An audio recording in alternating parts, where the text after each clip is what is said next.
today we're gonna try to pull that 6 liter out. I think we're gonna have enough time to do it. We gotta clean up a little bit of the mess over here.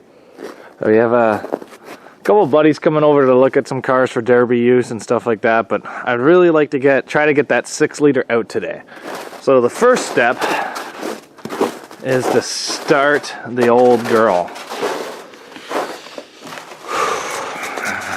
So I'm ready for some Bill Cosby. Oh yeah, is that enough? I think that's enough. Come on.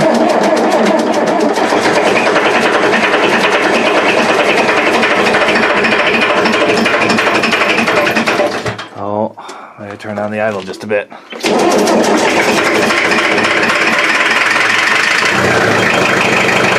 Oh, buddy, Bill Cosby for the win.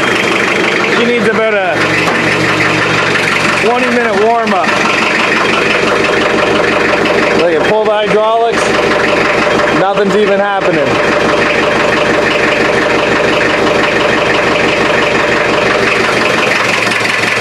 Oh, look at that. You can hear the hydraulics starting to kick in.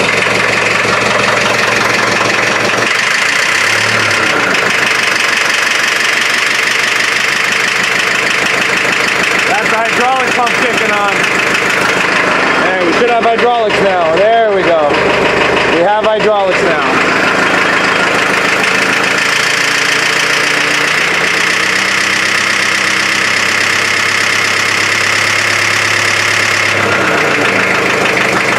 We're just gonna let her warm up for a bit. Okay, so I think we're almost at the point that we want to be. I've got the transmission crossmember cut, the exhaust manifolds cut, the motor mounts out, shifter cable through the floor, throttle cable undone, power steering cut, battery cables cut. I think it's ready to come up and out. I think. So, it did snow a lot yesterday. We got about 2.5 feet of snow. So, there's snow everywhere in here now. Did have to cut the floor out on that side. I cut a little bit more than I needed to just to get the passenger side motor mounts out. I couldn't get them with the power steering in the way. But we got them out now, that's for sure. My God. Oh, we took out the steering just because it's easier. But there's actually a lot of little knuckles on this. I'm probably going to keep the steering out of this. Who knows what I can use it for, but I'll probably wait to get it on the van to do that. But yeah. We got the Princess in here all mopey. So let's get this thing out of here.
You come to me to get your oil changed, we do a full oil change. We pull the engine, we change the oil. Just like this. I'm just joking. We got it out, boys and girls. A couple of hiccups. I forgot the negative was hooked up to the battery, so we pulled the battery out of the box. Drive shaft fell out, kind of wanting that. Fuel lines we cut. All this wiring, I don't know where it goes, but it kind of unplugged itself, which was nice. Oh, that was kind of exhausting. But we have our 4L80E, we have our 6-liter drive-by cable, not by wire. I'm going to throw it on this skid. And then there's a couple more things that we're going to get out of this van, and then it's pretty much ready for scrap. What I'd like to keep is the drive shaft, the steering box, the steering shaft, maybe a seat, because I think I might sell the seats out of the Super Duty, and maybe the motor mounts. Oh, look at, hey, Harley. Sleeping Beauty's just waking up there. What are you doing? Harley. Sleeping Beauty's just starting to wake up and come out of the van. And then we'll throw a whole bunch of garbage inside this, not garbage, but like other stuff inside this van to get it into scrap. Oh well, let's get this thing on the skid and get it put away. Well, look at the size of that big hole in this van. We got her spun around, ready to go on the trailer. We've been filling up the van here for quite a bit. And it's about ready to time to go in. But we did get what we needed out of it. And what is that? It's the 6.0 LS with the 4L80. So guys, we're one step closer to getting this thing inside the Super Duty, and that's the step of getting it out of the van. So thanks for watching, and see you guys back here later on Zach's Workshop.